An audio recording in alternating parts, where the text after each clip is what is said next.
Blessed Sunday sa iyo, mga kapatid, at ganun din for those who are watching on the internet.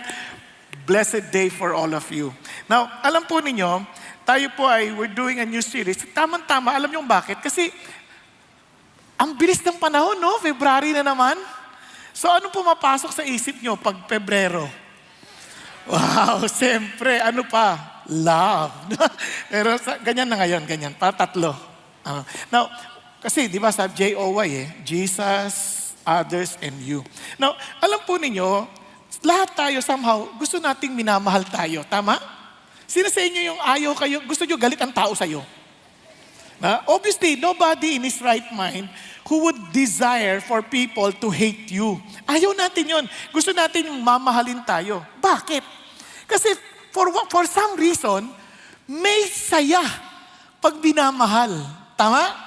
Kaya pag ang tao, when they are being rejected or perhaps parang hindi mo nasisense na mahal ka, tanggap ka, malungkot, masakit sa damdamin.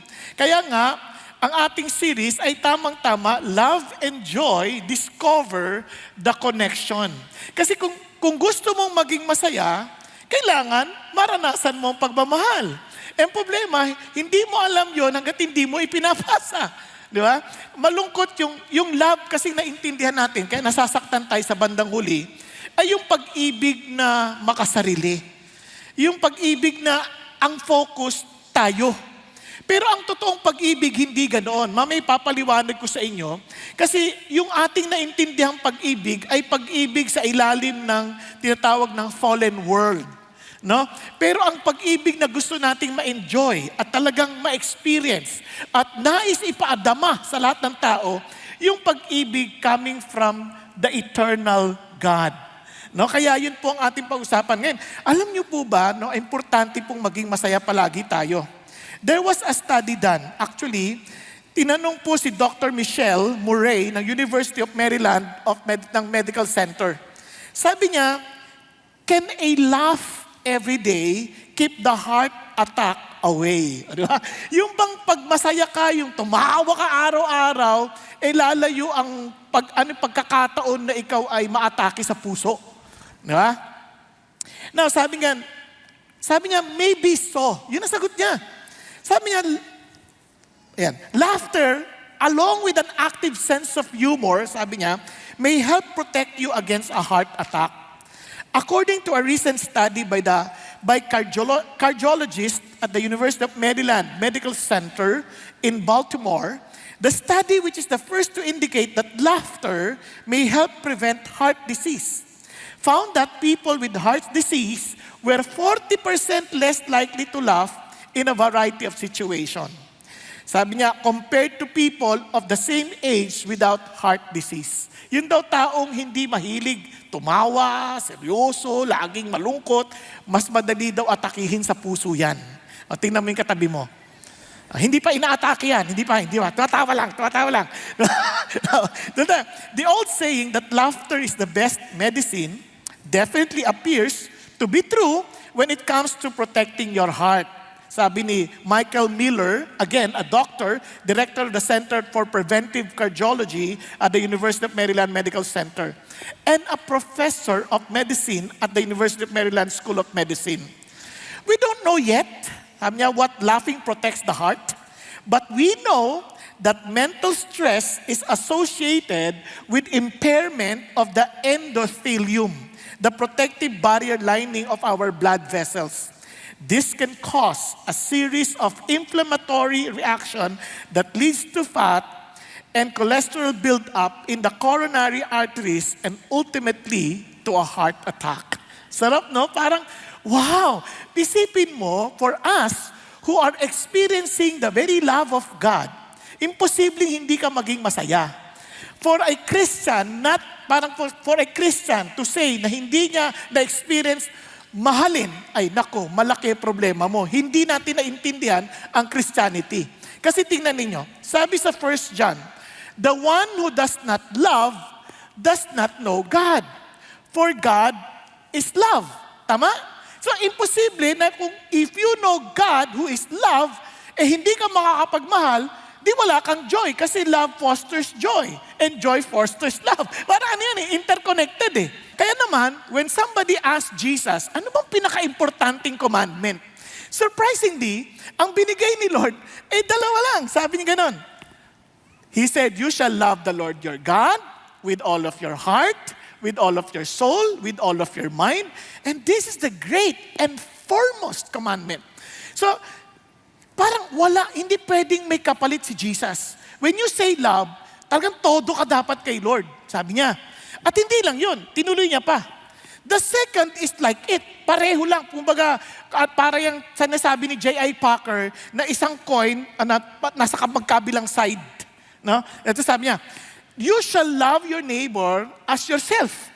One, on these two commandments depend the whole law and the prophet. Alam niyo, kung titingnan niyo ng mabuti, yung pinaka-summary ng law, kung mahal mo yung kapatid mo, for example, kamahal mo yung kapwa mo, papatayin mo ba siya? Kaya, thou shall not commit murder. Tama? Nanakawan mo ba siya? Hindi. Thou shall not steal. Di ba? Dadayain mo ba siya? Di ba? Hahangarin mo ba yung mga bagay na meron siya na kukunin mo na lamang nang walang paalam o aagawin mo pa sa kanya? Yun na, thou shall not covet.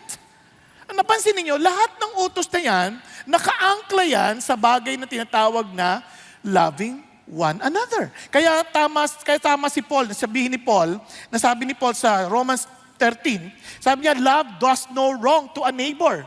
Obviously, therefore love is the fulfillment of the law. Kapag nagmamahal ka, sinusunod mo na yung batas. Alam niyo po ba yung salitang common sense? Bansin niyo, sabi nila, yung common sense hindi na common. Bakit? Kasi yung common sense, nakaangkla yan sa pag-ibig. Parang ganito, sino naglagay niyan dito? Di may matatalisod dyan. Somebody got stumbled. Common sense naman, dapat hindi mo nilagay dyan. Nakuha ninyo? Andyan pa kayo? Sabi, sino naglagay ng bag dito? Nakalagay na nga, no reserve. Common sense naman. Nakuha nyo, parang hindi mo na, pagmamahal yun para naman, hindi kayo to sa ibang service. Hindi. Kasi nakaupo na kayo. Tinan mo yan. Yung mga nakatayo sa likod, mayroon pang bakante 3 dito. Ni-reserve nyo ba yan? Sorry. Mayroon pang upuan. Sabi niya, iba kasi nakawawa, nakatayo na lang. So anyway, balik tayo dito. So, ibig sabihin, kahit doon sa, halimbawa, sa cafeteria, di ba? Cafeteria, kainan yun. So yung kakain, wala nang maupuan. Parang, common sense naman. Bakit nilagay yung bag dito? Hindi kayo to kasi nakakain na kayo. So hindi kayo to, sa ibang service. No, what I'm trying to say is this. Kasi nga, yung word na yun, dapat love yun Ngayon, yung batas, basically, sabi nga ni Paul, ginawa yan para sa mga lawless, yung mga hindi sumusunod. Kaya nga, yung law is a tutor for us on how to live the Christian life. Habang wala pa yung reality, binigyan niya tayo ng tutor. Yung tutor ngayon ang magtuturo sa atin paano gawin yun sa buhay. But the moment life comes to us, the real love, the very God who is in us, yung tutor, hindi mo nakakailanganin. Nandyan na dapat yan. Nakuha po?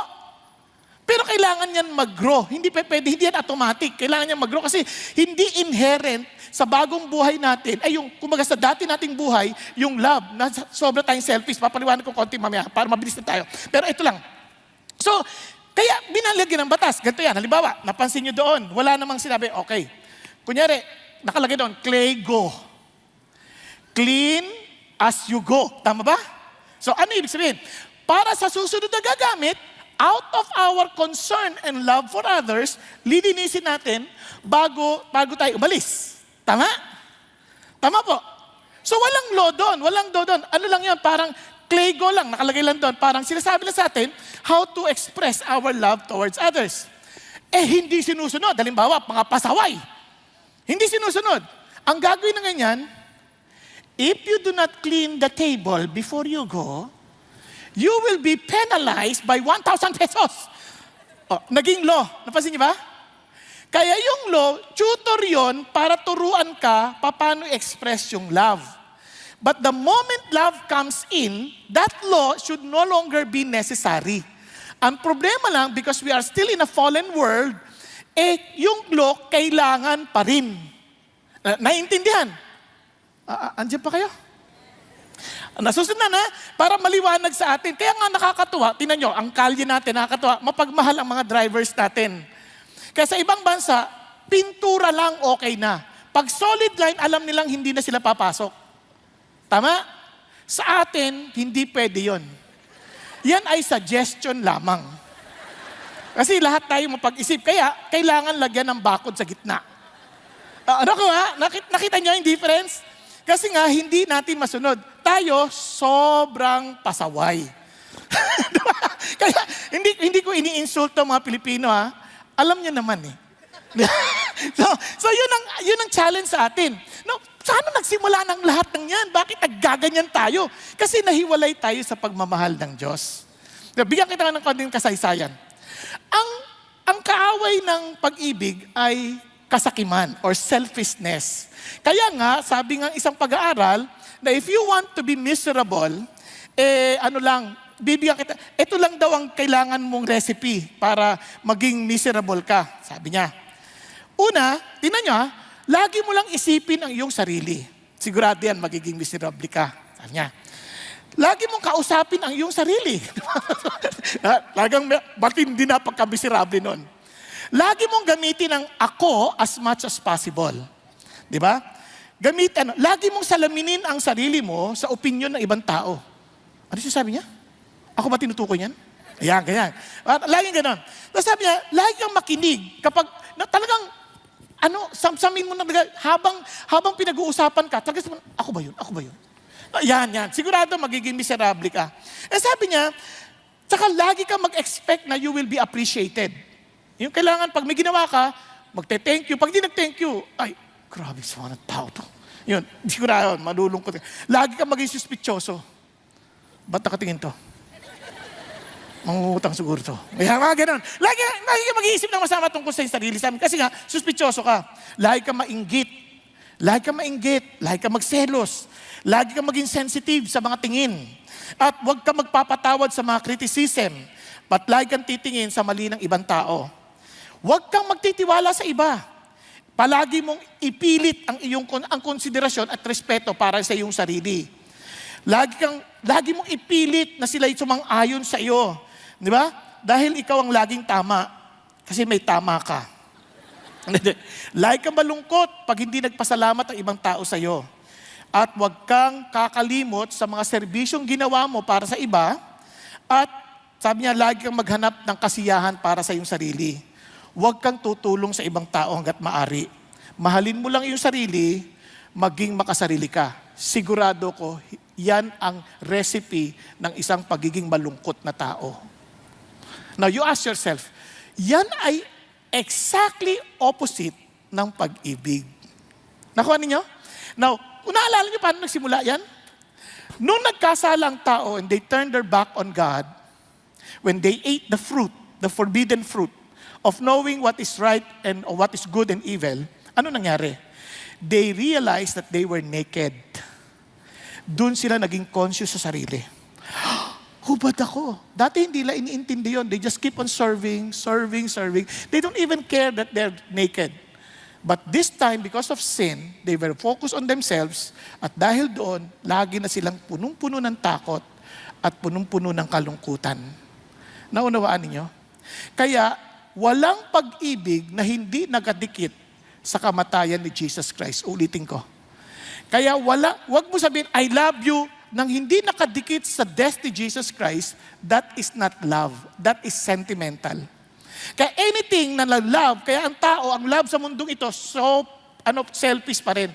Looking for self-pleasure, looking for what will satisfy their lust, and they call it love. Hindi yan pagmamahal. Ang pagmamahal, nakaangkla yan na tayo'y maibalik sa Diyos. Kung hindi yun nakaangkla sa ganong direksyon, hindi yan pag-ibig. Now, tingnan niyo po, samahan niyo ako sa 1 John, bago tayo tumungo sa ating aralin ngayong hapon na ito. Gusto ko lang maging maliwanag to para madali natin pag-usapan. Sabi ng Panginoon Diyos, look at this. By this, love of God was manifested in us. Pinakita ng Diyos ang kanyang pag-ibig. Sabi niya, nagpakita siya, nagmanifest. That God has sent His only begotten Son into the world so that we might live through Him. Para mabuhay na tayo sa pamamagitan niya. Because we cannot live love. We cannot live that. It's impossible for any human being to love. Because although we have partial expression of love because we're created in the image of God, pero we cannot fully love. Nakuha ninyo? Kasi we're selfish people. Kaya without Jesus Christ, without Him living through us, if we are not to live through Him, hindi tayo makakapagmahal. Nasusundan nyo? Sorry, kailangan kayong tulungan mag-isip ng mabuti. Now, in this is love. Sabi niya, eto yung pag-ibig. Not that we loved God, but that He loved us and sent His Son to be the propitiation for our sins. Ito ang pag-ibig. Hindi dahil mahal natin siya, kunit mahal niya tayo, binigay niya si Jesus bilang kabayaran, bilang pang-alis ng galit niya sa atin. Para hindi na siya galit, mahal niya na tayo. Okay tayo? At kung naintindihan natin yan, yan din ang ipapasa natin sa iba. Okay? Okay, now, kaya wala na yung mga, bakit ganon? Kung talagang will ni Lord, kung di will ni Lord, bakit ako na-in love sa tao na to? Walang ganon. It's a decision to make. Kasi kung yan ay damdamin na you have fallen into it, then you have no control. Hindi tayo utusan ng Diyos to love one another.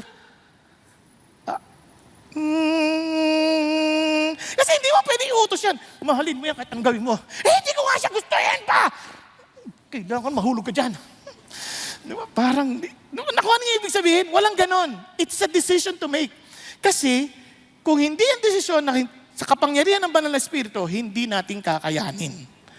And itong surprising, the moment you experience that, wow, yung joy hindi mahihiwalay. Because the fruit of the Spirit is love, joy, peace, patience, kindness, goodness, di ba? Gentleness, faithfulness, and self-control. Ang sarap, di ba?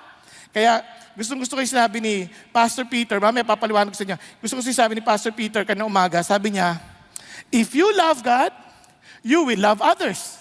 When you love God and others, joy is a byproduct. Tama? That is the connection between love and joy, the fruit of the Holy Spirit. It is love and joy. Kaya loving God and others. Now, pero ulitin ko if you love God, but you will only have that if you understand that God loves you. Are you following? Kaya ang ating topic ngayon, knowing that we have experienced the love of God, in that premise, ano sinasabi ng Lord? Ano ating pag-usapan ngayon? Love God and others because God, being love, is the root and joy is the fruit. Okay ba yan? Gusto mo maging masaya?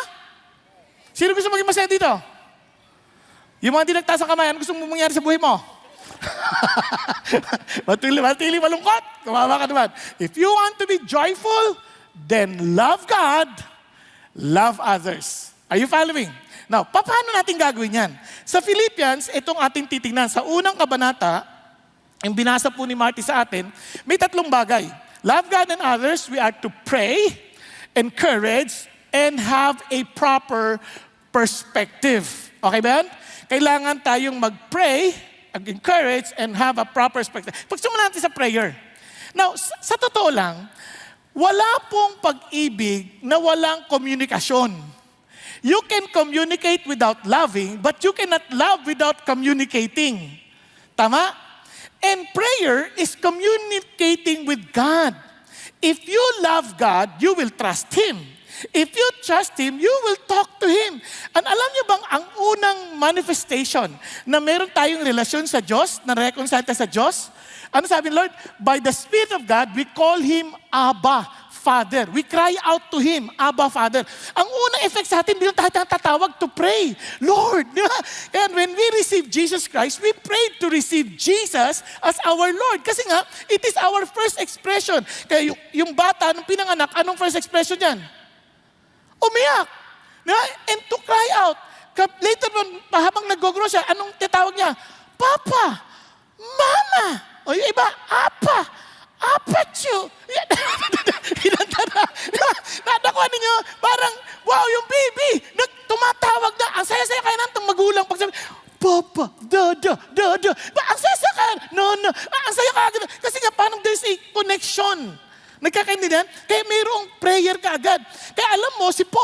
alam niya yung pagmamahal na yun, dahil alam niya may communication, meron pang alaala. Alaala. Kaya it's not about the gift, it is the thought. Di ba naalala niyo? Kaya ito, tingnan niyo.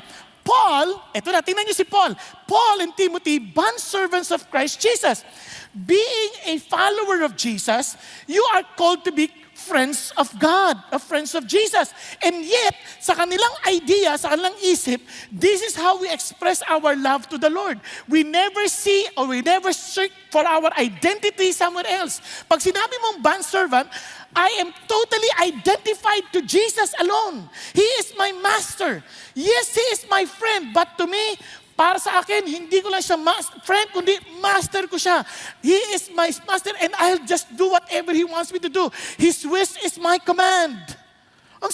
Ganun siya magmahal kasi love is dying to self. Kaya para si Simon, kahit parang kaya lagi nare-relate ang pagmamahal sa mag-asawa, napansin niyo ba yon? Pag bago mag-asawa yan, naku po, yung babae, for example lang, sunod lang sunod yan. The man speaks and the woman listens. Di ba sabi nga sa yung theater act, pag sinabi, sweetheart, oh yes dear. You want coffee? Yes dear. Here's your coffee. May coffee. Later on yan, coffee na i-offer yan, hindi coffee, coffin. Ang labo! Di ba? Parang, teka. Ito yung coffee, agad-agad yan, sumusunod dyan. Bakit? Kasi ganun yung pagmamahal, yung nature. Gusto-gusto ko tayong paglingkuran. Tingnan nyo, yung mga babae, bago kayo mag-asawa, pinapangarap nyo, ipagmaplansya ko yan, ipaglalaba ko yan, ipagluluto ko yan, di ba? Ipagsisilbihan ko yan. Nung asawa na, walang silbihan. Iba na. Ay, alam ko yan, nag-asawa na ako. Ang dami ko na na-counsel, nakita ko na yan. Parang totoong-totoo na parang willing ako to serve that person. Pero bakit? Kaya nga yung love na yun is expressed by I am a bondservant of Jesus. Whatever He says, His wish is my command. Di ba? Pero alam mo, pag yung pag-ibig malayo na, reklamo na ng reklamo, pag may sinabi, hirap naman inuutos ni God. Hindi ko kaya yan. Pag ganyan na yung heart natin, ay nako, baka nakalimutan na natin ang apoy ng init ng una nating pag-ibig sa Diyos. Are you following? Na tuloy tayo. And to all the saints in Christ. Sino sinusulatan niya? Mga saints. Mga buhay na tao yan, hindi patay. Mga buhay na tao yan. And sabi niya, saints in Christ Jesus, ang ibig sabihin ng saints, set apart for Jesus Christ. They have the same heart as ours. Ito yung mga tao na to na they see themselves in Christ, not in themselves, not in their career, not in their accomplishments, but in Christ. Kaya sabi niya, to the saints who are in Philippi, including the overseers, the deacons, so kasama sa sulat, hindi lang yung general Christians, the saints. Kaya pag sinabi yung saints, ikaw saint ka. If you belong to Jesus, you are set apart for Jesus Christ. If you live for Jesus, you're a follower of Jesus, you're a saint. Na? And itong sinusulatan ko, ikaw to, sinasabi ni Paul. At yung saint na yan, hindi lang yan, pati yung overseer, yung pastor, yung bishop, yung kung sino man nangangalaga dyan sa grupo na yan, siya sinusulatan ko. Baging mga deacons, mga nagdilingkod para sa kanila. And grace to you and peace from God, our Father and the Lord Jesus Christ. Ganon ang kanyang heart. And tingnan niyo si Paul. Alam nyo na nakikipag-communicate, say, I thank my God in all my remembrance of you. Ang sarap, no? Parang yung kanyang relationship with you, nakadikit si God. Napansin nyo, loving God, loving others? Lagi nakadikit yan. Yung Lord, Lord, thank you sa mga taong ito. Thank you. Tingnan ninyo, ilan sa inyo nag-a-attend ng D-group? So, yung iba, hindi pa nakakapag-attend. Hindi ka naman hinihusgahan. I pray that one day you will really make a decision to exercise love. No? Now, ganito yan. Yung sa D-group na yan, it is a group where, kasi laki natin So, tayo, we will have to grow one another and fulfill the Great Commission as smaller body. Okay? Sa ganito, mahirap masabi, I love all of you. Mahirap yun. Kasi iba sa inyo manloloko hindi kayo. Naku, ano ba yan? Yun, wala rito. Kasi, just to be honest, may mga dito, hindi naman talaga nagsaservice para sa Panginoon. Mga nagnanakaw lamang. Hindi kayo to, ibang service. Ang hirap naman ito. Pero kung ikaw yon, bahala ka na. Magsisi ka. Diba? Now, balik tayo dito sa usapan natin. So, When you come, so we want to help one another. Tama? We want to help one another and grow in the Lord. Kasi carry one another's burden and fulfill the law of Christ. Yan sabi ng Lord eh. So sinusunod natin sinasabi ng Panginoon. So we help one another. So in a day group, most of probably, minsan hindi naman nakakatuwa lagi yung leader eh. Minsan yung leader yun ang laging absent. Tapos magre-reklamo tayo, magagat tayo. Ano ba klase leader yan? Hindi naman nakakatid. Pero when was the last time you prayed for your leader?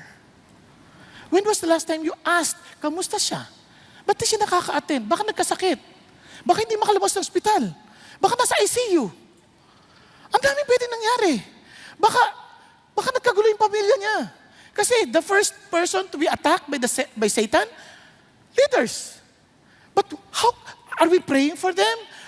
Whenever we remember them, are we remembering them to thank the Lord? Parang, Lord, thank you for this leader who once somehow sacrificed herself or himself for us to grow in our relationship with you. Di ba? May mga ganong tanong eh. Mas, hindi lang yun, yung kasama natin mismo. Pinagpe-pray ba natin? Lord, salamat po talaga sa kapatid na ito. Lagi siyang present sa service. Lagi siyang present. Tsaka magkakainan kami. Ang sarap niyang kumain, Lord. Nakakahawa siya. O, di ba?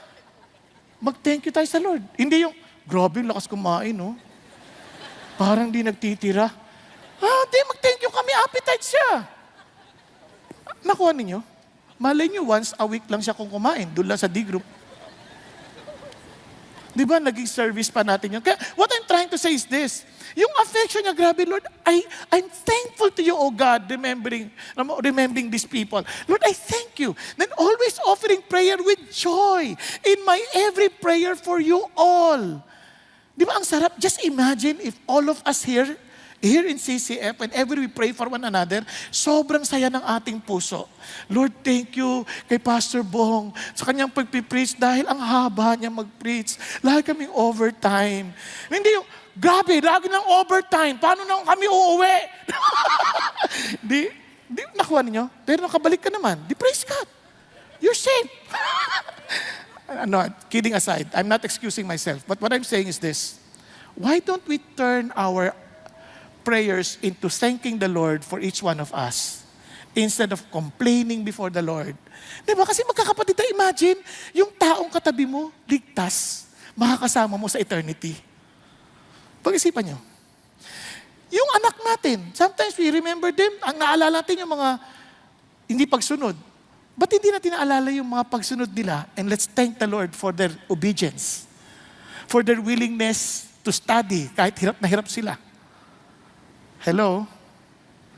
Nagpapasalamat tayo na yung asawa natin, umuwi, kumakain, hindi sa ibang bahay. Di ba? Kaysa nagre-reklamo tayo, Lord, yung asawa ko, kain ng kain dito. Saan mo gusto kumain? Sa iba. Pag sa iba, hindi lalo sasaktan loob mo. Di ba? Mas masarap pa luto niya kaysa sa akin. Sabi niya, oo. Patay. Di ba? Naintindihan ninyo? Kaya magpasalamat tayo. Kaya doon pa lang, maintindihan mo, yung alaala at saka yung pakikipag-usap at yung pagkangamusta, magpo-flourish ng pag-ibig eh. Kaya if we want to grow in loving God and loving others, then commune with God. Grow in communication with the Lord, in prayer, in the meditation of the Word, in being filled with the Holy Spirit. Then also praying for the rest of the members of your D group. I would not require you to pray for everybody dahil imposible yun. Dahil hindi nyo maalala. But at least in your small group, you pray for one another. And thank God for one another. Amen po?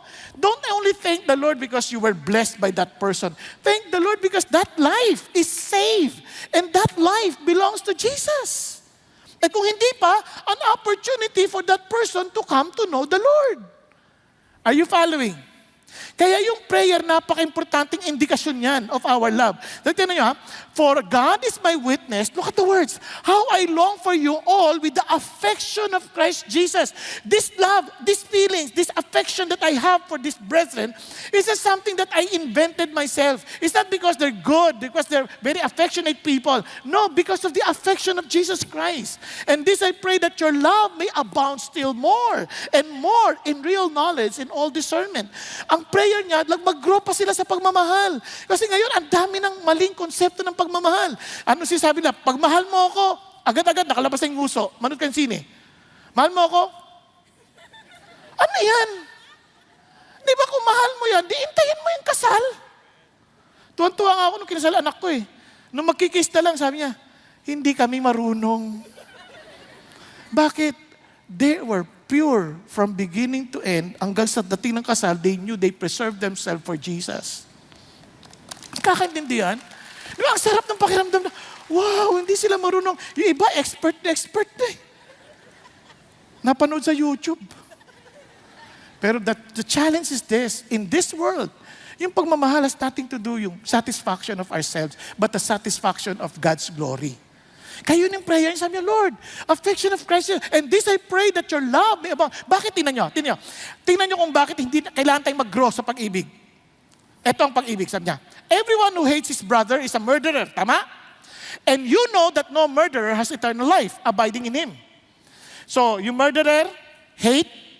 That we know love by this, that He laid down His life for us, and we ought to lay down our lives for the brethren. We need to grow in love. Tanong ko, tingnan niyo katabi niyo, handa ba kayo mamatay para sa taong yan?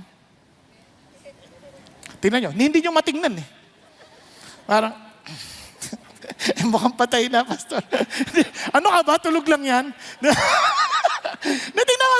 Tingnan mo yung katabi mo. Sabi niya, are you willing to die for that person? Wow!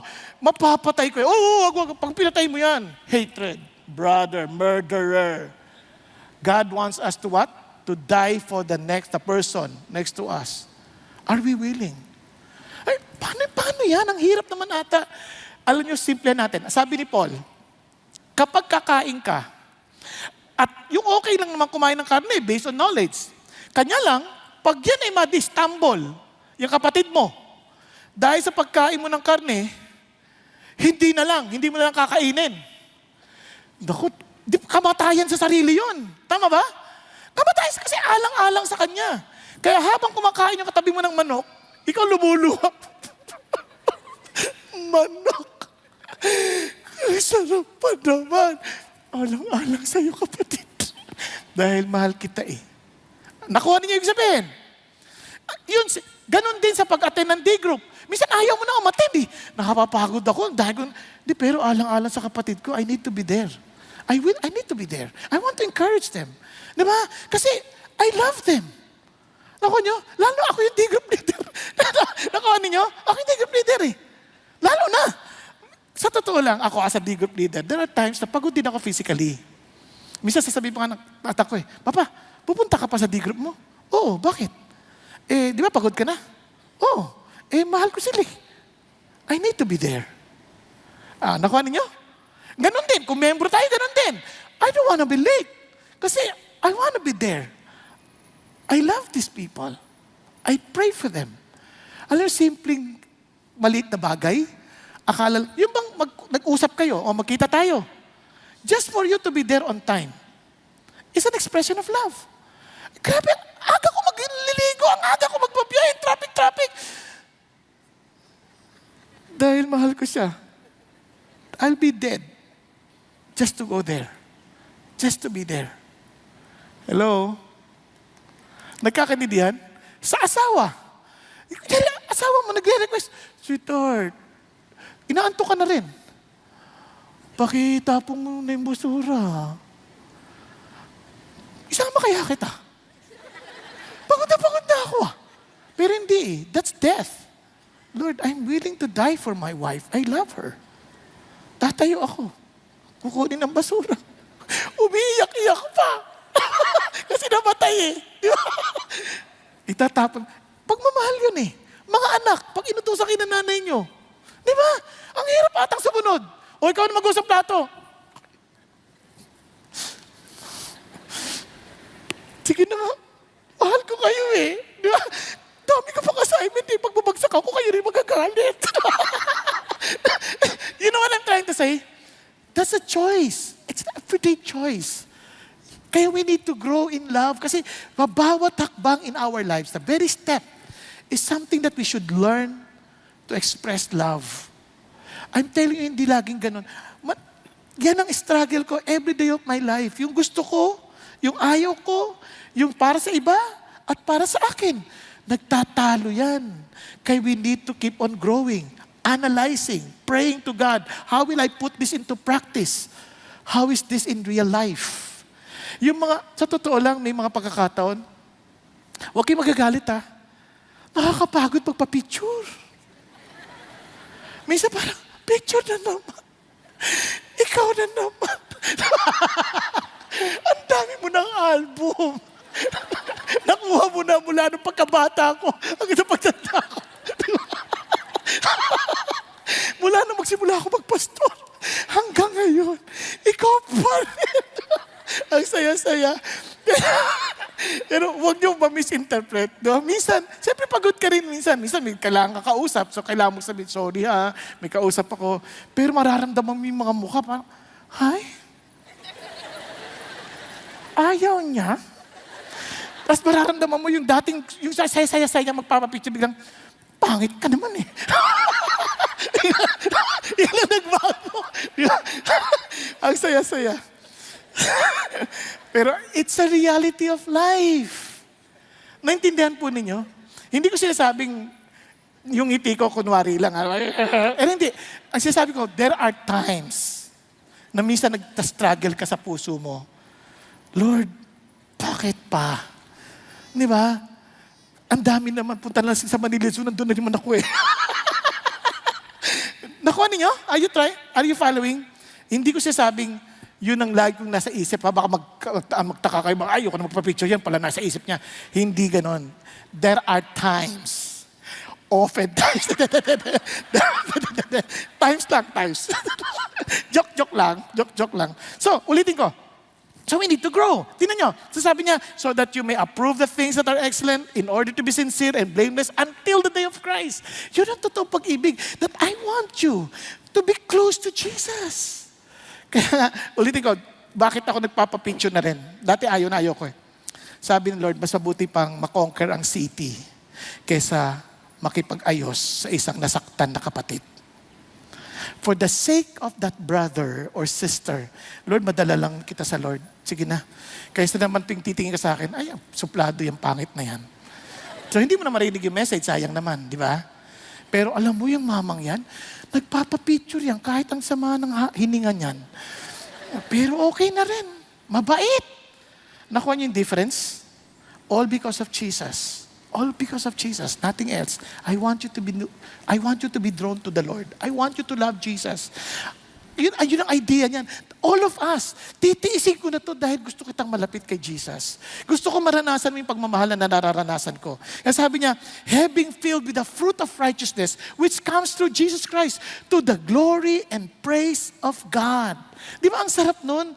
Wow! Kaya nga, sabi nga ni Martin Lloyd-Jones, ang ganda, prayers beyond any question. The highest activity of the human soul, man is his greatest, at highest when upon his knees, he comes face to face with God. So your love with God and love for others, lalo nag-overflow as you learn to pray for others and learning to commune with God. Are you following?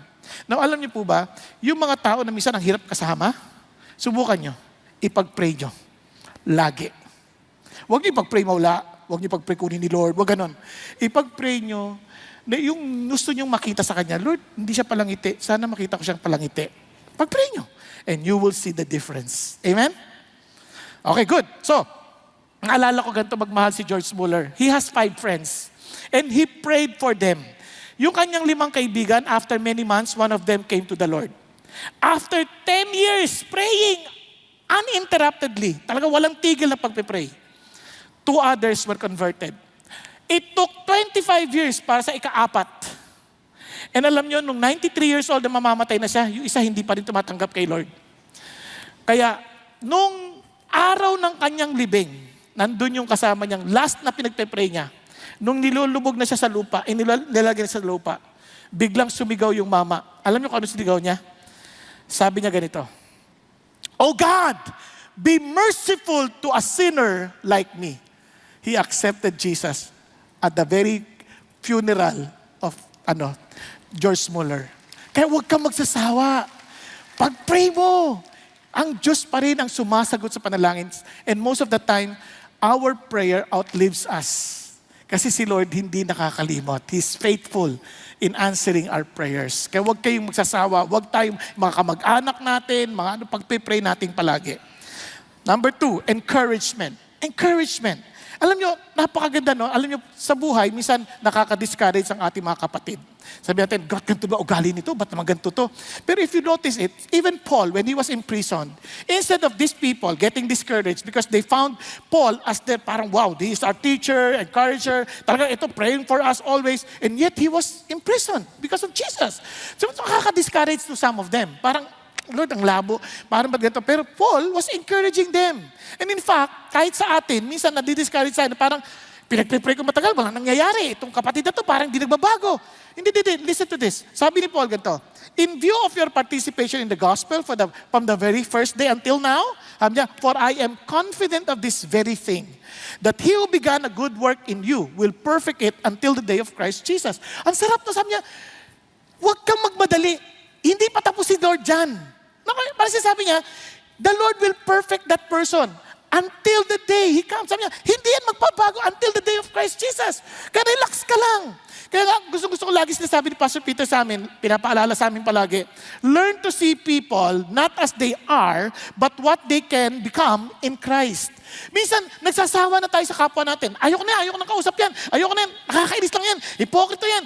Ilang beses ko nang pinagsabihan yan. Wala naman nangyayari. Ayoko na yan. Ay, itong asawa ko, wala na pag-asa. Ilang beses ko nang sinabihan yan. Itong anak ko, wala na talaga pag-asa. Relax lang. Minsan nga, tayo rin, hindi rin tayo nagbabago basta-basta eh. Kaya sinasabi ng Diyos, teka, alalahanin natin to. Ano yung mangyayari dyan? In time, si Jesus Christ, tatapikin yan. May araw yan. Relax ka lang. So instead of complaining, i-encourage mo yung tao na yan. Parang ganito. Yung kaibigan ni Philip Yancey, sabi niya, kinikwento niya kay Philip Yancey, alam mo ba, kasi medyo alcoholic to eh. Tapos nagre-recover. Pag ako na late sa church, pagdating ko, parang tinginan na lahat yan. Alam ko na sinasabi lang sa akin, you are not as responsible as we are. Nakuha niyo yung pakiramdam? Ay, grabe naman to, late. Iba naman sa damit, di ba? Grabe, hindi naman yung damit yan. Ano ba yan? May ganun na kagad. Sabi niya, sa AA, sa Anonymous Alcoholic ba yan? Alcoholic Anonymous. Ano una? Alcoholic muna. Hindi kasi ako alcoholic eh. Pasensya na kayo. So, sa Alcoholic Anonymous, pag na-late ako, bigla silang tatayo. Yayakapin pa ako. Sabi niya, bakit? Alam ko nag-i-struggle ka kung a-attend ka o hindi. But you have won it. You tried your best to be here. Kaya na-late ka. Grabe, no? Kasi totoo lang, ilan sa atin ang gano'n na pag ganyan, na-late lang sa D-group. Naku, salamat sa Diyos, dumating ka. Bakit? Alam ko nag-i-struggle ka. Iniisip mo kung a-attend ka o hindi dahil gusto mo magpahinga na lang. And yet you chose to still come kahit late ka. I'm blessed with your life, brother. Di ba? Ang sarap pakinggan, ano? Na encouragement, parang, wow, o nga, no? Sana ganun tayo, no? Yung ma-exercise natin yung pagmamahal na yun because of the love of God. Kasi hindi tayo pinagsasawaan ng Diyos, eh. Hindi siya nag-give up sa atin. He's not giving up on us. Kaya kung iniisip mo parang ayaw na ni God sa'yo dahil nakakapagod ka na, lahi ka ng dapa, hindi ka sinusuko ng Diyos. Hanggat buhay ka, maintindihan mo yung kamay ng Diyos, lahi ka niyang hinahabol. Nagkakaintindihan? Pakisabi mo sa tabi mo, hindi ka din sinusuko ng Diyos. Kaya huwag ka sumuko. Tinan mo, tulog ka na. Wag! Pinagmamasdan ka ni Lord. Sabi niya, ang cute ng anak ko, tulog na tulog. Oh? Hindi ka niya sinusuko, promise. Now, look at this. Kaya napakaganda. Paano natin gagawin yan? So what should we do? Ganito tayo makipag-usap. Let no unwholesome word proceed from your mouth. Parang sabi niya, kung meron man kayo nasabing hindi maganda, tigilan nyo na yan. Huwag na huwag nyong gagawin yan. Yun ang sinasabi niya rito. Yung mga bagay na hindi nakakatulong, nakakabuti sa tao, huwag na. Huwag mong ikalat o chismis pa. Kung may sasabihin ka na makakasira sa ibang tao, tigil mo na yan. Yun ang sinasabi niya rito. Tigil mo na yan. At sabi niya, but only such a word is good for what? Edification. Yung word na edifice. Diba? Yung nagbibuild Para ka nagtatayo ng building. Kasi sabi gano'n, yung mga salitang nagbi-build, yung bang sasabihin mo, nakaka-build ba yan? Yung iba, maganda yung sasabihin, hindi maganda yung tono. Pogi mo! Grabe naman to. Ewan ko sa'yo! Kahit anong gano'n sasabi, pag yung tono, pangit, iba dating no? Nakuha ninyo? Iba, kailangan yung make sure na yung nakakarating, nakaka-build ba ito? Alam niyo minsan sa mga mag-asawa, because you get so used to each other, minsan hindi na tayo maingat sa the way we talk with one another.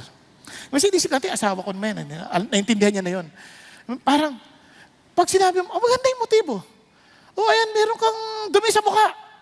Ano ka ba? Hindi ka naglilinis sa mukha mo. Ganun ang pagsabi. Sa halip na, meron kang dumi sa mukha. Meron kang itim dito. Ano ba yan? Pag-asawa ka na, tingnan mo yung mukha mo, hindi mo tinitingnan. Tingnan mo sa salamin, ano ka ba? Ibang-iba yung dating. Kaya ikaw naman mukha kang tanga. Bata ba ako? Nakuha niyo yung sabihin?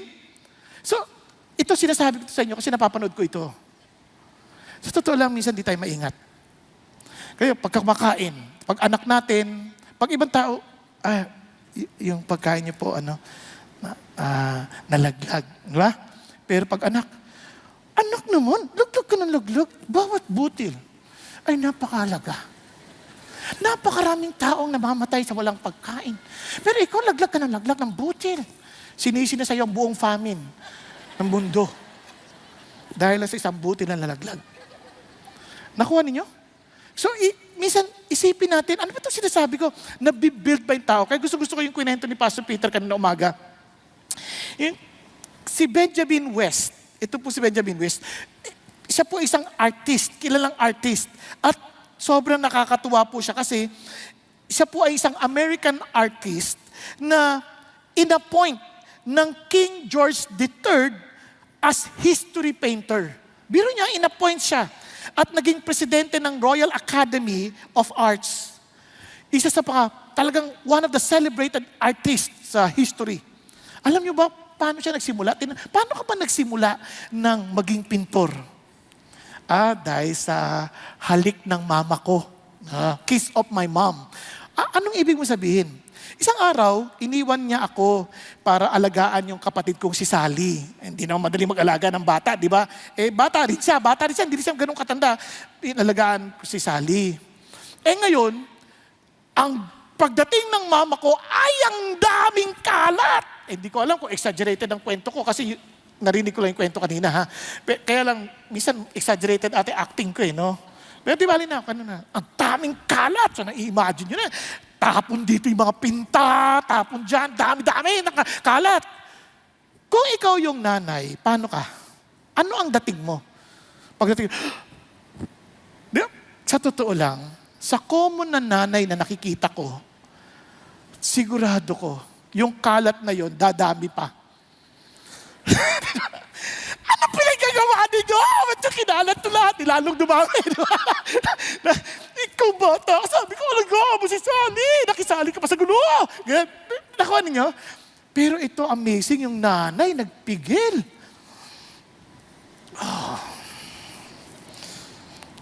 Tapos tinignan. Wow! Si Sally! You painted Sally! Hinalikan niya yung anak niya. At dahil doon, na-encourage yung anak to become a painter. Diba? Alam nyo, ang daming potensyal ng mga tao sa paligid natin, but because we don't love God enough, we are not willing to follow Him by encouraging people for them to find their fullest potential.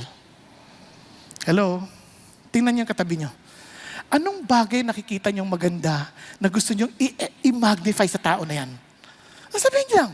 Hindi naman masama. Alam mo, nakakatuwa ka. Ang saya-saya mo. Ha? Nakakatuwa ka. Alam niyo bakit? Tingnan mo sabi ni Paul, bakit ganun ang puso natin?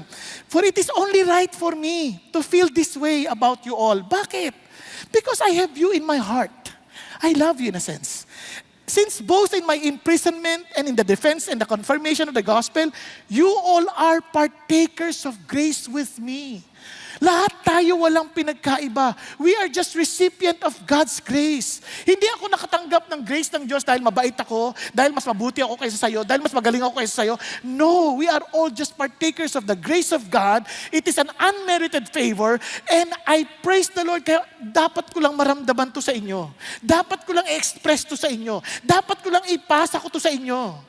Walang mas magaling sa atin.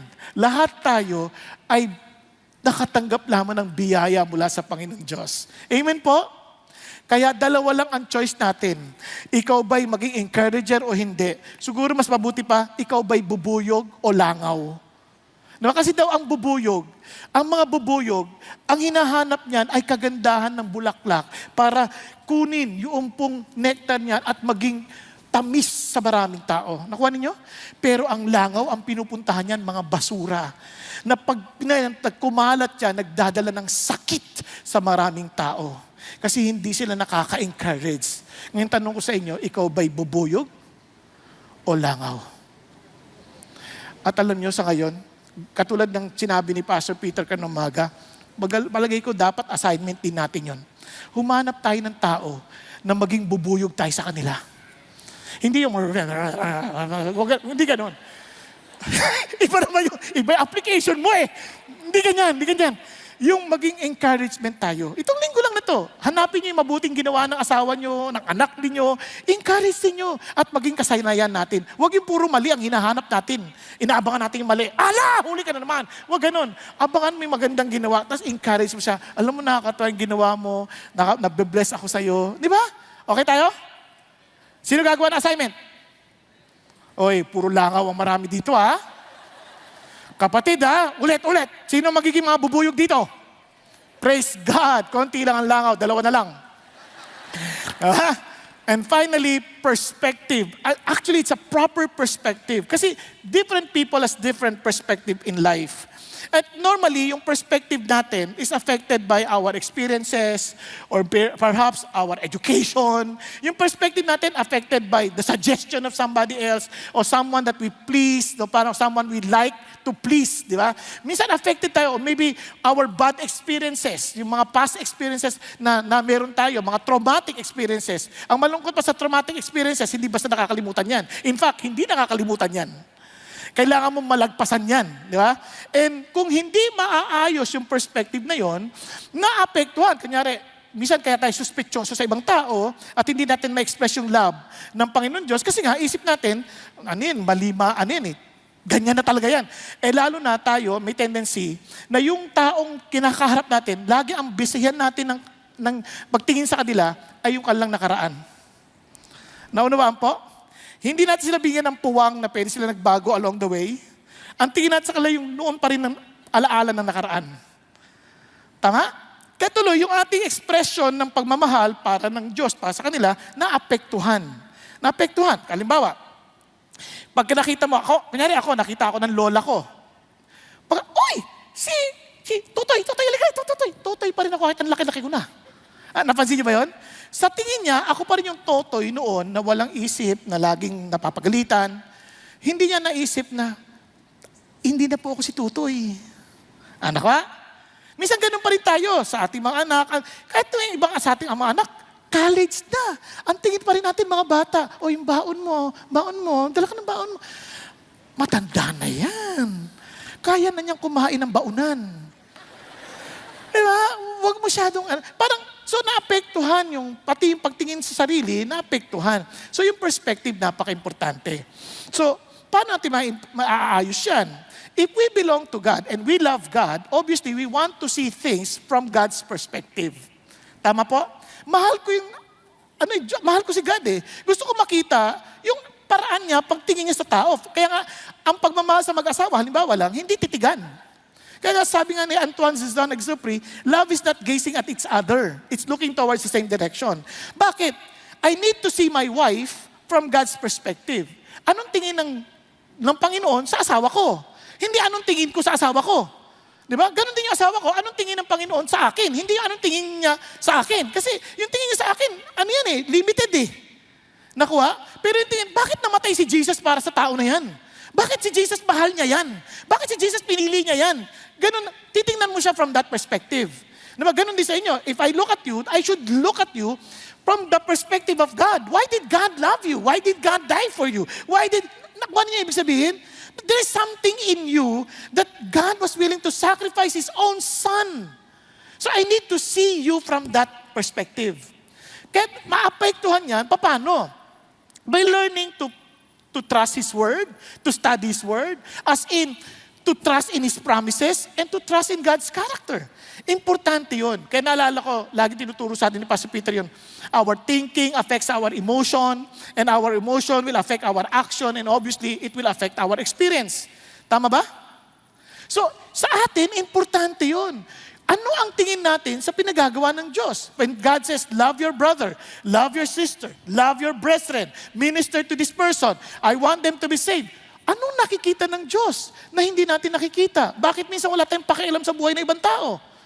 Kasi hindi natin nakikita that God wants to save this person from the worst as in experience that he would have if he has no Jesus. Parang, iniisip ko to, no? Para iwan ng Lord ang comfort ng heaven, para iligtas ang katauhan, matinding kaparusahan ng ating haharapin pag hindi niya tayo niligtas. Na parang siya lang ang tanging solusyon. Sobrang sukdulan ng ano kayang kaparusahan yun. Nakuha ninyo? Kaya si Paul, when he was in prison, imagine na nakulong na siya, ang kanyang perspective pa rin, kakaiba.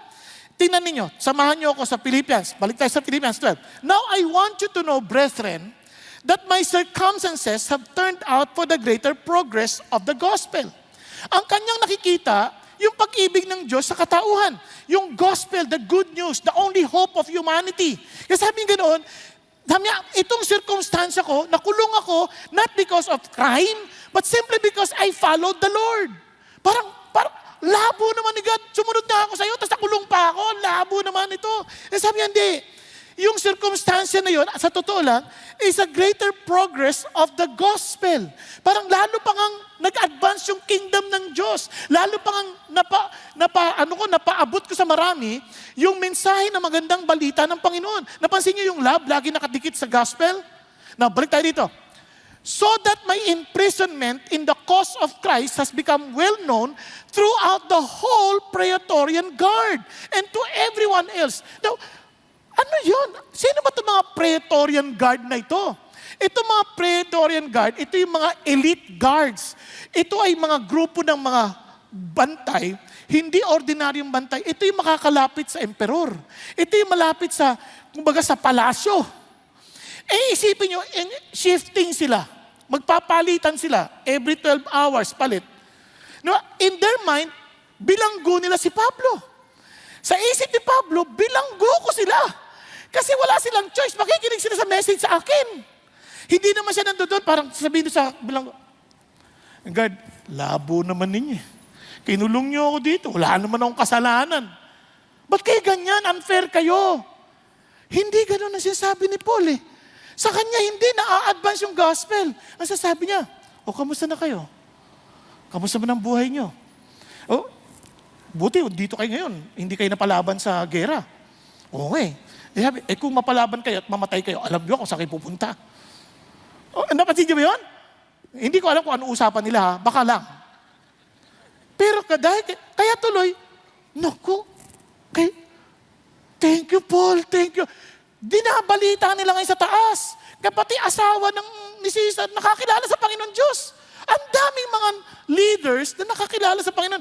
Bakit? Nakarating doon yung mensahe ng Panginoon Diyos. Kaya minsan yung mga pangyayari sa buhay natin, sa halip na magreklamo tayo, isipin natin ano ang connection niyan sa divine appointment ng Panginoon. Bakit ako nagkaroon ng ganitong problema? Baka nais ng Diyos, makausap mo yung doktor na magsisilbi sa'yo. Naalala ko, may doktor na tumingin sa akin sa lalamunan. Sabi niya, parang may cancer ka. Sabi niya, ganun ba? Talaga? Sabi niya, hindi ka ba natatakot? Ba't ka natatakot? Ano ka ba? Ikaw, natatakot ka ba? Sabi niya, dapat natatakot ka. Kaya pala siniran kong gospel, dito banggap sa Lord. Kasi, ba't ka matatakot? Lahat mo tayo mamamatay. Parang malungkot na iba sa inyo. Kahit ayaw mong tanggapin ang katotohanan na lahat tayo mamamatay pa rin tayo. Wala exempted dyan. Tingnan mo yung katabi mo, sabi mo, alam mo, mamamatay din ako. Lahat naman tayo eh. Walang exempted dyan. Ang tanong lang, handa ba tayo? Naku ha, kaya dapat ang ating naiisip sa mga problema, ano ang palatuntunan ng Diyos para sa problema na yan. Bago ako magpatuloy, pakinggan natin muna itong testimony na ito ha, para makita natin sa totoong buhay, sa ngayon, pwede pa rin maranasan yan. Okay po? Panoorin po natin ang patotoo ni Sister Ellen. The year 2003 was a turning point in my life. I had experienced 2 ectopic pregnancies, which led to the removal of both my fallopian tubes, making natural conception impossible. I grew up believing that God is good, but in my pain, I wrestled with questions I never dared to ask before. Lord, why did you allow this? Am I being punished? What am I supposed to do now? I became angry, bitter, and envious inside. One day, while I was waiting for a job interview, someone handed me a copy of The Purpose-Driven Life. The question on its cover caught my attention. What on earth am I here for? I remember staring at it, thinking, what purpose could a barren woman like me possibly have? I got the job, and I thought maybe this is my purpose, to work and build a career. But God had a far greater plan. A colleague of mine shared the gospel with me. I had heard it before, but this time it was different. Something shifted in my heart. I realized that I wasn't just physically broken. I was spiritually lost. My greatest struggle wasn't about my inability to bear a child. It was about a deeper emptiness that no child, achievement, or dream could ever fill. The good news showed me the overwhelming love of Christ. He had given his life for me, not because I had done anything to deserve it, but simply because he loved me. In response, I repented of my sins and surrendered not just my pain, but my whole life to Jesus. With that surrender came a change in perspective. As I walked with him, he showed me that my completeness wasn't found in motherhood, marriage, or success. It was found in him alone. In 2007, with the support of our family, my husband and I had the opportunity to undergo in vitro fertilization. It was physically and emotionally challenging, but we stepped out in faith. We had several embryos and tried multiple transfers, but all our attempts failed. Each failure was painful, yet unlike before, I was no longer hopeless.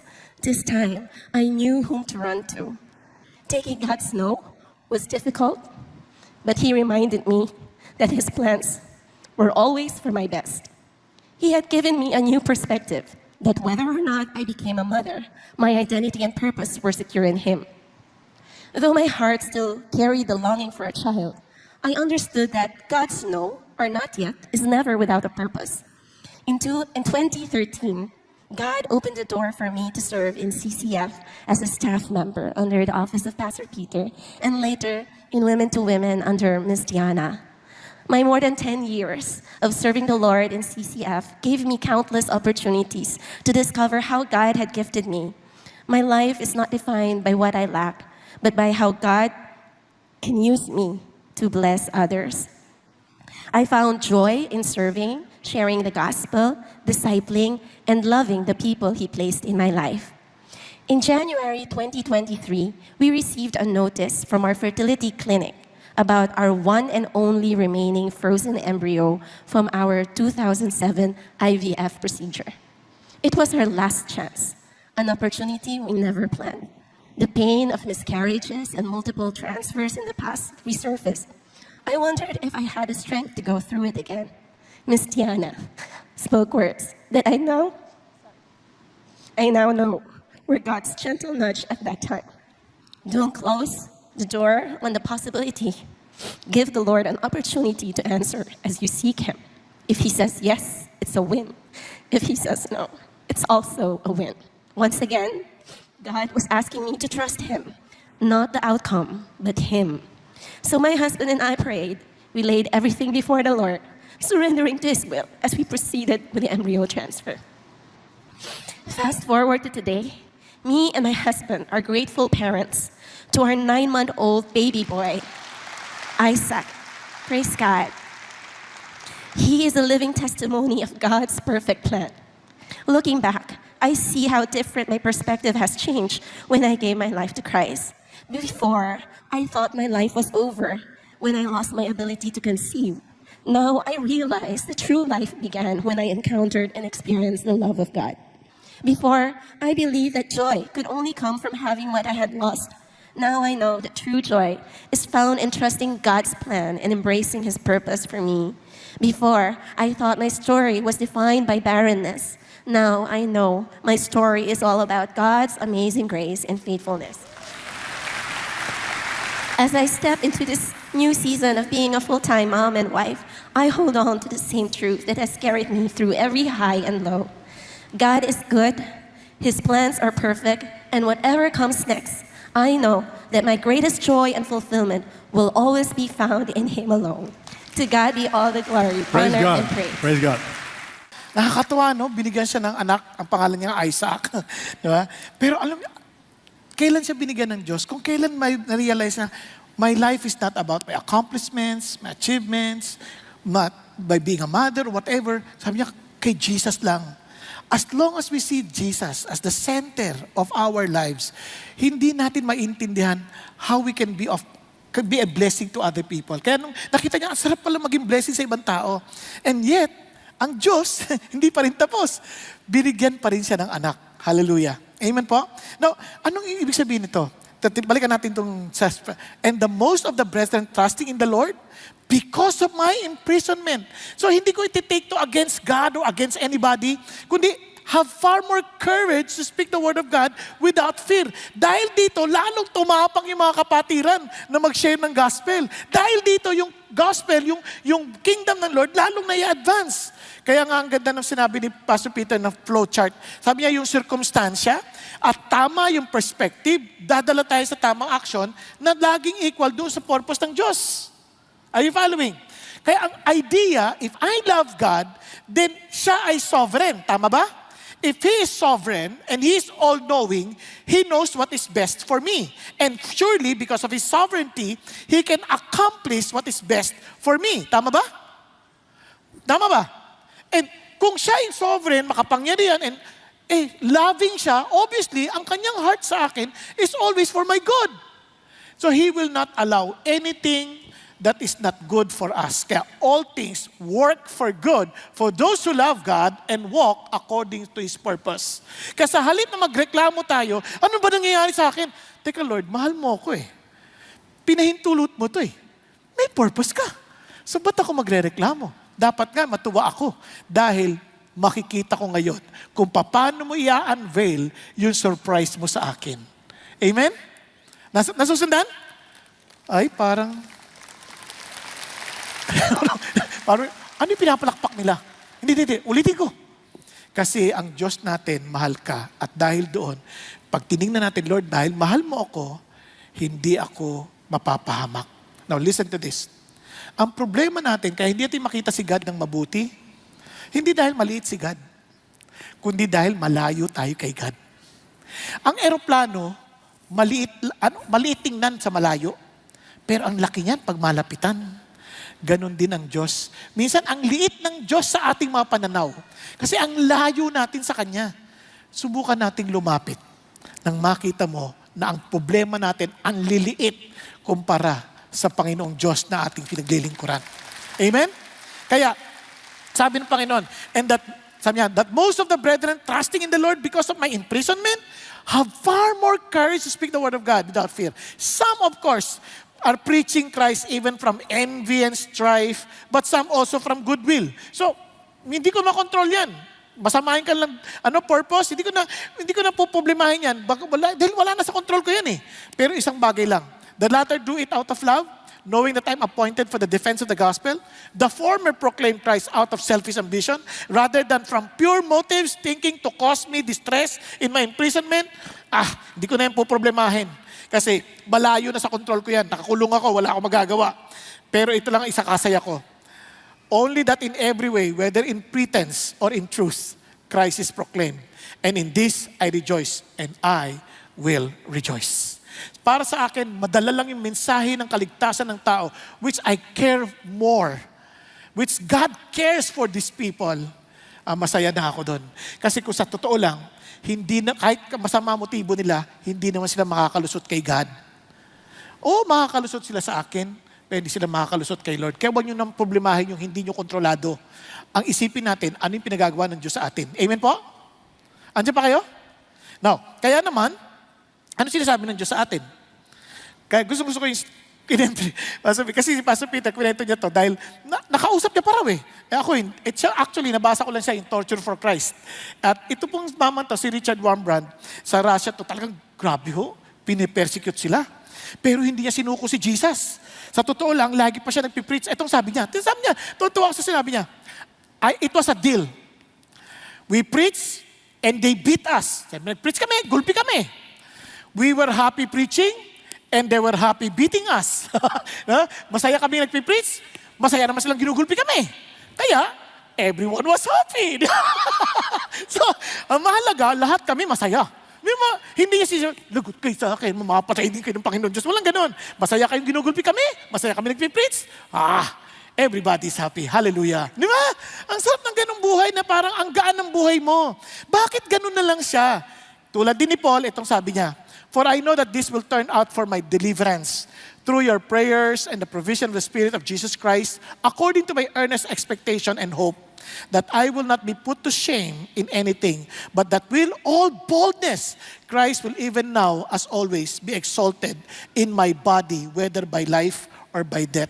Isa lang iniisip ko, itong katawan na to, magbigay kalwalatian at karangalan sa aking Panginoong Diyos. Yun ang pag-ibig. Nagkakaintindihan? And look at what he said. For me, to live is Christ, to die is gain. Alam niyo, maraming tao hindi makapagmahal at hindi lang ma-enjoy ang buhay. Kasi if we are to live for wealth, mawawala yun. Mapupunta lang yun sa mamanugangin ninyo. Joke lang po. Mapupunta lang sa ibang tao na hindi nyo alam kung aalagaan nila o hindi. Nakuha ninyo? We are to live for what? For fame? Makakalimutan ka din. Meron akong nag-perform ako ng funeral service sa isang 92-year-old na kilala at sikat na tao. Hindi mo na rin maalala ngayon. It's fleeting. Kaya to live for fame is loss. Sabi niya, relationship. The person closest to you hurts you the most. Hello? Yun ba for me to live for that relationship? Iba sa atin, parang patay na patay tayo. Hindi masamang mahalin ng ating asawa. Pero dinadaya ka, tapos ikaw naman ang magtumingin ka ulit kay Jesus. Di ba? Wag ka mabuhay para lang doon sa asawa mo. Mabuhay ka para kay Jesus, then you will see. Kasi pag mabuhay ka sa asawa mo, wala rin. It's a great loss at the end. Kaya ang tanong sa atin ngayon, kanino ka nabubuhay? Kanino ka bumabangon tuwing umaga? Huwag naman Nescafe. Huwag. Sana pare-pare tayong sasabihin, for me to live is Christ, to die is gain. Kaya kanina po kausap ko po si Pastor Erwin. Very close po sa amin si Pastor Erwin. Tinulungan niya po ako sa ministry, to start all over again. At yung kanya pong asawa, si Ate G, nung nagkaroon siya ng cancer, tinanong siya, how does it feel to have cancer? Sabi niya, alam mo, wala akong talo. If I die with Jesus. I'm with Jesus.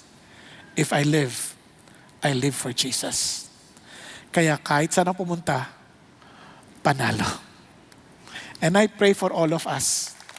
May we have that kind of life and perspective where we can love. Hindi tayo natatakot madaya ng ibang tao. Hindi tayo natatakot matake advantage tayo dahil bakit? Isa lang alam natin. Si Jesus ang mahal ko. At dahil mahal niya ako, gusto ko ring maranasan ang pagmamahal niya para sa'yo. Kaya for me to live is Christ, to die is gain. Tayo pong lahat ay yumuko at pumikit sandali. Ito nga, bago tayo mag-end in prayer, tanungin lang sarili niyo, kanino ka ba talaga nabubuhay? Talaga bang kay Jesus? Or someone else?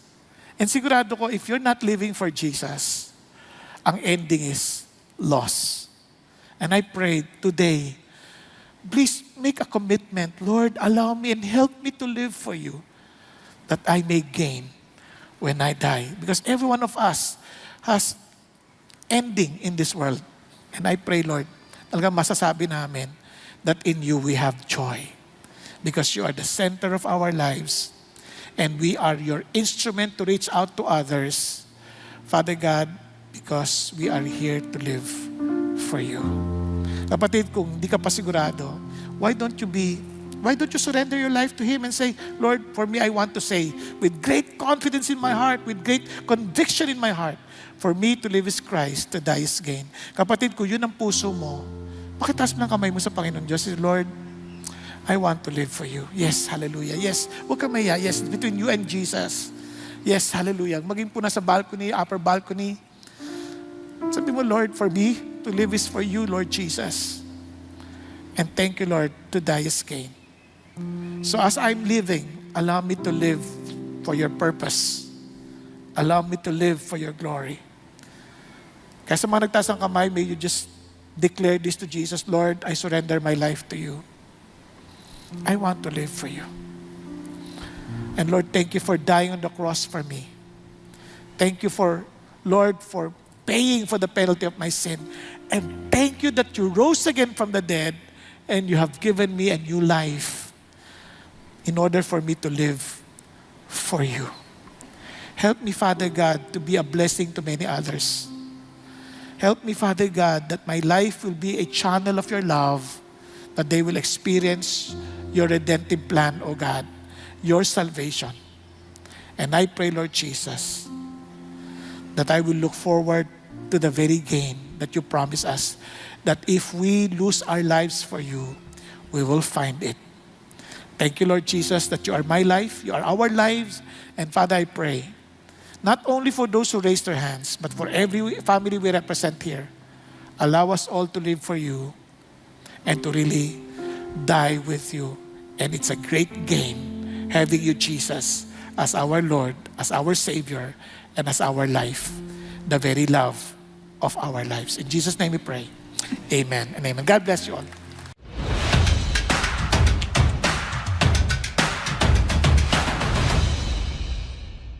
Magandang araw, CCF family. Welcome to Sunday Fast Track, where you ask real-life questions and we give you biblical truths.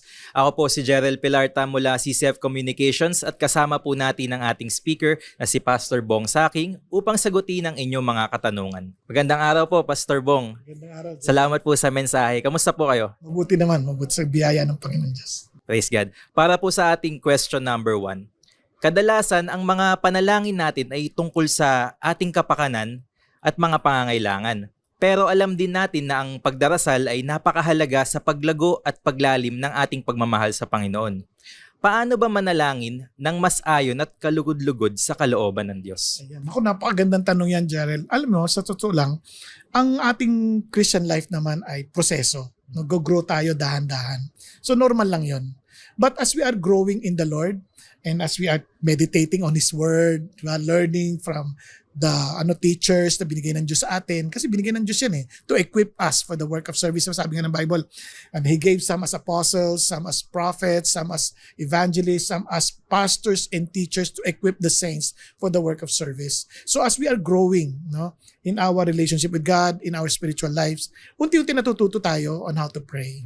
For example, yung tinuro ni Jesus na prayers, yung tinuro niya sa mga disciples. Diba? Simula nun, Our Father who art in heaven, hallowed be thy name. Thy kingdom come, thy will be done on earth as it is in heaven. Doon pa lang sa unang bahagi, puro sa Diyos At saka palatuntunan ng Diyos. So, sa una, parang hindi ko magets yun Kasi tayo, pag nag-pray, una kagad yung either humingi ng tawad o humingi ng tinapay. Diba? Pero mapapansin mo, bandang huli pa yung tinapay Pero yun ay nagmamature ka na in your relationship with God na doon mo na naintindihan na yung buhay mo is for the Lord. Kaya ang priority mo, yung purihin ng tatay mo, si God, at pagkatapos yung kanyang kalooban, na yung kanyang kaharian talaga maghari sa ating buhay. At ganun din ma-advance yung kanyang kingdom. So from there, doon mo lang ma-realize, hihingin ko yung tinapay para hindi na ako namumblema doon para ma-advance ko yung kingdom ng Diyos.